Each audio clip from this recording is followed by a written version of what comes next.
Terima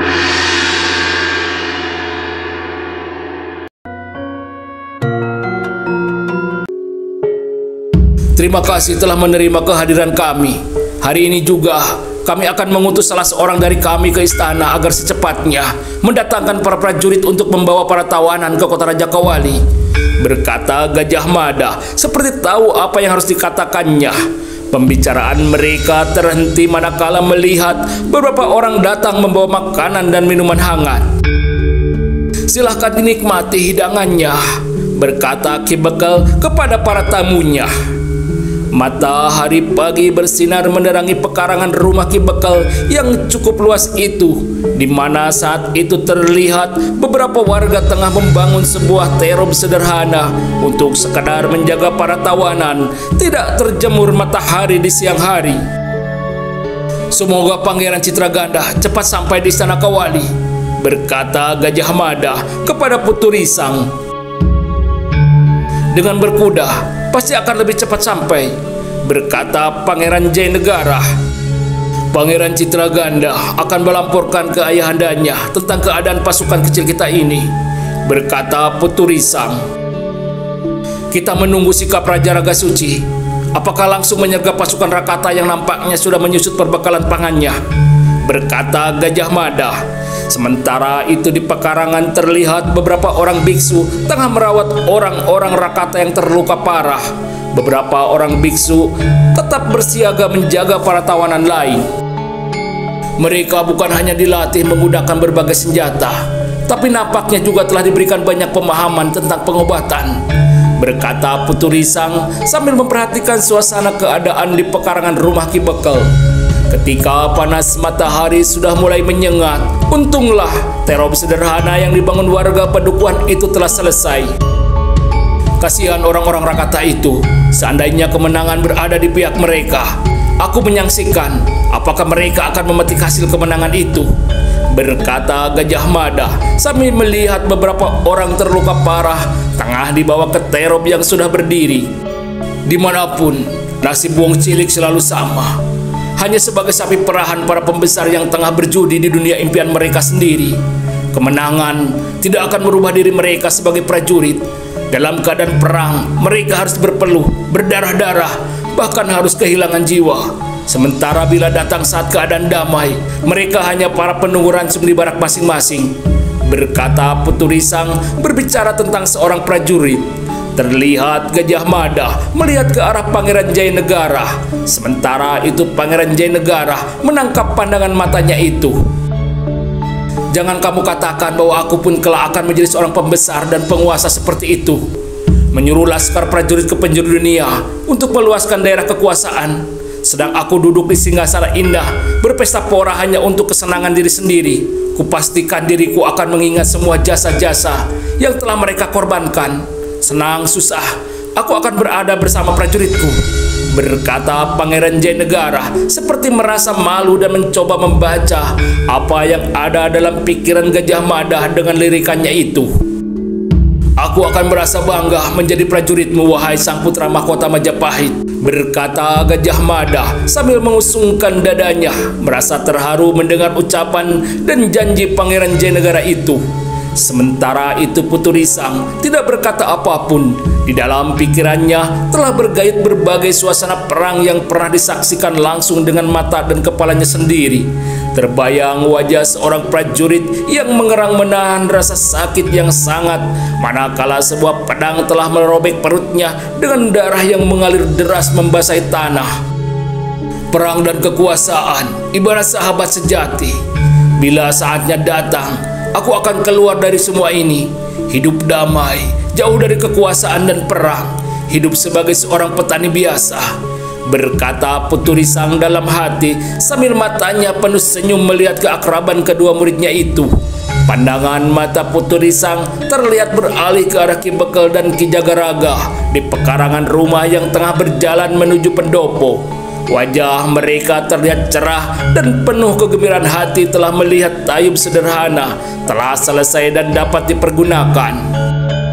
Hamba tidak dapat membayangkan seandainya tuan-tuan tidak mencegah orang-orang Rakata itu datang merampok padukuhan kami, berkata Ki Jagaraga ketika sudah berada di atas pendopo bersama Ki Bekel.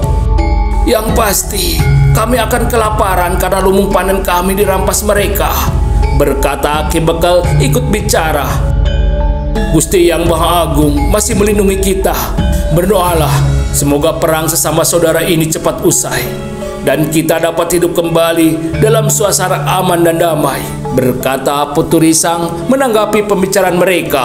Sementara itu di saat yang sama, di sebuah barak darurat sederhana di hutan timur kota Raja Kawali, terlihat seorang lelaki berpakaian layaknya seorang bangsawan tengah menerima sebuah laporan dari seorang prajuritnya. 50 orang prajurit yang kami tugaskan mencari tambahan perbekalan hingga saat ini belum datang kembali, berkata seorang kepada lelaki berwajah bersih sebagai pertanda seseorang yang dalam hidupnya jarang terkena langsung sengatan matahari langsung. Persediaan kita sudah semakin menipis. Para prajurit tidak dapat berperang dengan perut lapar, berkata lelaki itu dengan suara bergetar menahan rasa amarah yang sangat. Pangeran tidak perlu gundah gulana, masih ada banyak jalan, berkata seorang lelaki di dekatnya yang ternyata adalah Patih Anggajaya. Kita tidak perlu lagi mencari persediaan makanan, tapi kita pindah ke lumbung-lumbung mereka, berkata kembali Patih Anggajaya kepada lelaki yang dipanggil sebagai pangeran itu. Mendengar perkataan Patih Anggajaya, wajah lelaki yang dipanggil pangeran itu seperti seketika menjadi cerah gembira. Kamu benar, kita bertahan di sebuah padukuhan kaya, berkata lelaki yang dipanggil pangeran itu dengan wajah penuh ceria kepada Patih Anggajaya. Di kepalaku masih ada 1000 macam cara menghadapi Raja Raga Suci, berkata Patih Anggajaya.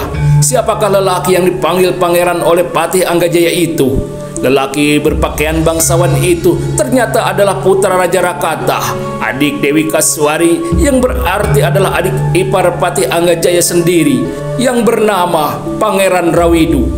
Pangeran Rawidu yang dibesarkan di lingkungan istana Rakata itu dapat dikatakan sangat dimanja karena anak lelaki satu-satunya bagi Raja Rakata. Kemanjaan yang berlebih itu pula yang telah membentuk sifat Pangeran Rawidu menjadi sangat keras kepala. Segala kehendaknya selalu harus dipenuhi dan sebuah kegembiraan hati bagi Patih Anggajaya ketika dapat membujuk Pangeran Rawidu bergabung dengannya untuk membuat sebuah pemberontakan besar melawan kekuasaan Raja Raga Suci, penguasa di Pasundan, dengan harapan dan janji sangat muluk bahwa Pangeran Rawidu akan menjadi seorang raja besar. Keberangkatan Pangeran Rawidu membawa pasukan dari Rakata sebenarnya tidak mendapat restu dari ayahandanya. Namun Raja Rakata yang sudah tua itu akhirnya tidak dapat membendung keinginan putranya itu yang telah mengancam akan pergi meninggalkan istana bila tidak mendapat restu dari ayahandanya. Akhirnya dengan sebuah kekhawatiran bahwa putranya tidak akan menang melawan kekuatan pasukan Pasundan, Raja Rakata yang sangat sayang kepada putranya itu telah mengizinkan Pangeran Rawidu membawa 1000 prajurit Rakata untuk melakukan sebuah pemberontakan ke kota Raja Kawali. Saat ini juga aku akan menugaskan beberapa orang berangkat ke padukuhan sebelah timur hutan ini, berkata Patih Anggajaya kepada Pangeran Rawidu. Bagus, pasukan Raja Raga Suci akan gigit jari menemui hutan ini sudah kosong dan kita telah membangun kekuatan baru di padukuhan itu, berkata Pangeran Rawidu sambil tertawa panjang, masih merasa mudah untuk mengalahkan kekuatan Raja Raga Suci. Demikianlah sebagaimana yang dikatakan oleh Patih Anggajaya pada saat itu juga telah memanggil beberapa orang prajuritnya untuk berangkat ke padukuhan di sebelah timur hutan itu, sebuah padukuhan yang paling dekat.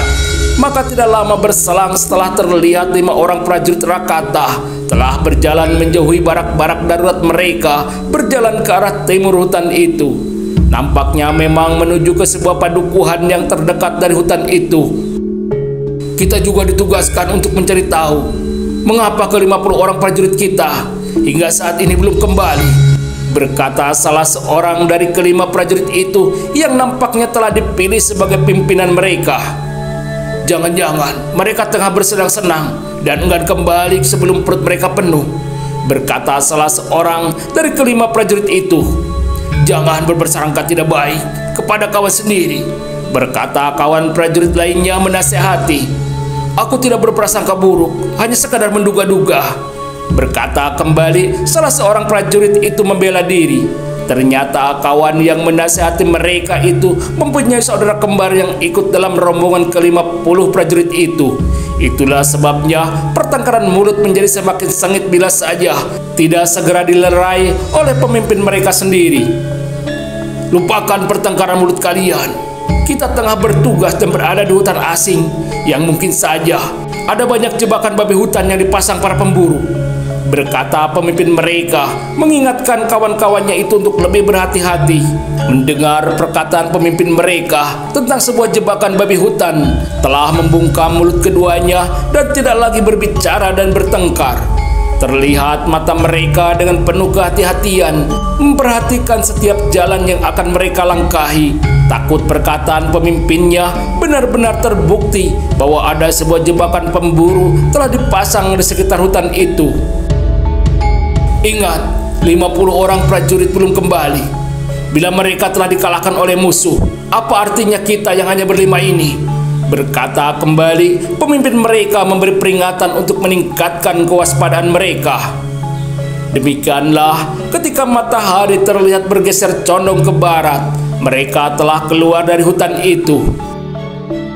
Aku melihat banyak jejak langkah kaki menuju ke arah timur sana, berkata seorang prajurit yang ahli membaca jejak di hutan. Kita ikuti saja jejak langkah kaki itu, berkata pemimpin mereka, memberi keputusan untuk mengikuti jejak langkah kaki itu. Nampaknya jejak ini mengarah ke padukuhan di seberang sana, berkata seorang prajurit setelah mereka menyusuri sebuah padang ilalang cukup luas dan telah melihat hamparan sawah yang baru saja ditanam padi-padi muda tidak begitu jauh dari mereka berdiri. Kita tunggu saat matahari tenggelam dan hari menjadi gelap, baru kita masuk ke padukuhan itu, berkata pemimpin mereka, memberi perintah untuk berhenti mencari tempat berlindung untuk bersembunyi. Akhirnya mereka berlima telah menemukan sebuah tempat yang baik untuk bersembunyi. Sebuah batu besar di dekat sebuah belukar membuat mereka benar-benar tidak terlihat dari arah manapun. Sebagaimana yang diperintahkan oleh pemimpin kelima prajurit Rakata itu, terlihat mereka memang tengah menunggu hari menjadi gelap untuk memasuki padukuhan yang terlihat seperti sebuah pulau kecil di tengah hamparan sawah yang masih basah ditumbuhi padi-padi muda itu. Menunggu memang sebuah kata yang sangat membosankan. Terlihat mereka sekali-kali memandang wajah matahari kuning yang sudah bersinar redup itu terlihat menjadi begitu lama tenggelam, seperti tengah menggoda kesabaran mereka. Di daerah ini nampaknya matahari lebih lama bersinar, berkata salah seorang prajurit yang sudah bosan dan jemu menunggu matahari tenggelam. Dimanapun matahari bersinar sesuai waktunya, tidak lebih dan tidak kurang, berkata kawannya merasa risih mendengar ocehan prajurit itu. Akhirnya yang dinantikan oleh kelima prajurit dari Rakata itu tiba. Terlihat cahaya matahari telah mulai menipis redup di ujung barat bumi. Perlahan langit di atas mereka semakin menjadi gelap, pertanda sang malam mulai datang menyelimuti bumi. Mari kita berangkat sekarang, berkata pemimpin mereka sambil berdiri dari tempat persembunyian mereka. Ketika mereka memasuki padukuhan di timur hutan itu, suasana memang telah begitu lengang dan sepi. Berendap-endap mereka berjalan dari satu rumah ke rumah lainnya lewat kebun-kebun belakang rumah. Ternyata kawan-kawan kita telah menjadi tawanan, berkata pemimpin mereka manakala telah berada tidak jauh dari pekarangan Ki Bekal. Nampaknya mereka diperlakukan dengan baik, berkata salah seorang prajurit dari persembunyiannya yang telah melihat kawan-kawan mereka di sebuah taruh darurat di pekarangan rumah Ki Bekal. Aku tidak melihat seorang pun prajurit Kawali, hanya 10 orang biksu asing, berkata kembali pemimpin mereka itu. Mungkin para prajurit Kawali berada di tempat lain di padukuhan ini, berkata salah seorang prajurit lainnya. Kita memang harus memeriksa seluruh keadaan di padukuhan ini, berkata pemimpin mereka. Maka kembali mereka berlima menyelinap ke satu tempat ke tempat lain sampai merasa cukup mengamati keadaan padukuhan itu.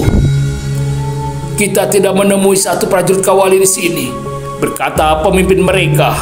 Hanya 10 biksu asing menjaga kawan-kawan kita sebagai tawanan mereka, berkata seorang prajurit menambahkan. Juga beberapa rumah dengan lumbung yang cukup besar tentunya, berkata salah seorang prajurit lainnya sambil tersenyum. Mari kita kembali ke pasukan kita di hutan. Mereka pasti sangat menunggu hasil pengamatan kita ini, berkata pemimpin mereka. Demikianlah kelima prajurit Rakata itu terlihat dengan menyelinap dan mengendap-endap di kegelapan malam, telah berusaha untuk keluar dari padukuhan itu, kembali ke pasukan mereka di hutan sebelah timur kota Raja Kawali.